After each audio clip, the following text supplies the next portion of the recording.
What's going on, guys? Jersey NFL Fishing Channel here. Just getting home from the Amazon of Guyana, South America. What an epic adventure it was. Caught a lot of really good fish, hanging out with some good friends, meeting some new people. I ended up getting some really good footage for you guys that I'm going to start editing as soon as I get home.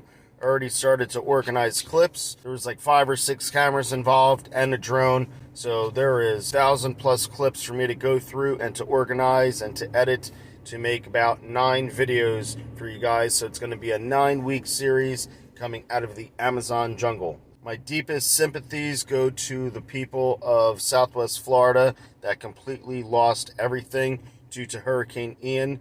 And here's a clip of what happened during this hurricane. Turning now to the aftermath from Hurricane Ian as the death toll continues. Residents are beginning to return to their homes to survey the damage as work continues to bring basic services back for everyone. Reen Roy has the latest from Fort Myers. So much of Fort Myers is still such a mess. You can see behind me that some of these boats crashed into this dock. Others washed onto the shore. That one right there sank underwater. There is still a long road to recovery here as the search for survivors continues. It's being called the largest urban search and rescue response in Florida state history. Crews still going door to door looking for any survivors, more than a week after Hurricane Ian made landfall in southwestern Florida. On Sanibel Island, Pamela Brislin found her neighbor waiting for help after her husband died. I went to check on the neighbor's wife, and she was alone, and they had put him on a picnic table and wrapped him up, and she was waiting and alone, so I sat with her for a few hours until the police arrived. The leading cause of death from this powerful storm, drowning, according to officials. For those who did make it out, a long road ahead. It's hard.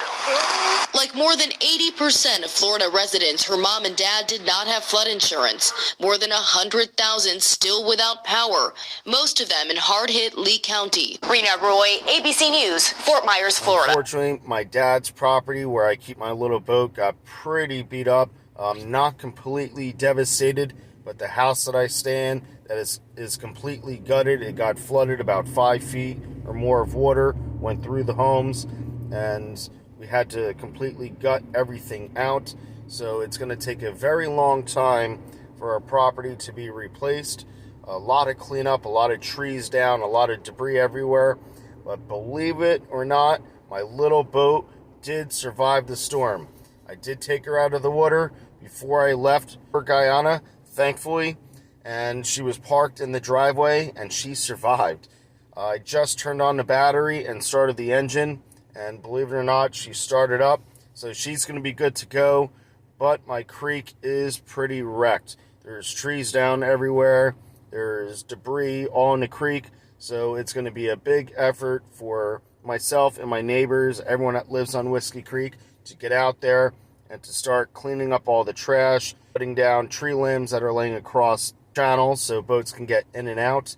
And I'm probably going to launch my boat in a few weeks. Like I said, there's a lot of work to do first. We have to make sure our homes are back up and running before I get my boat back in and start cleaning up the creek. But I want to make sure all the fish that you see me catch have a really nice, clean home again. I don't know how many videos I'm going to get up anytime soon. I'm going to be working on this Guyana series.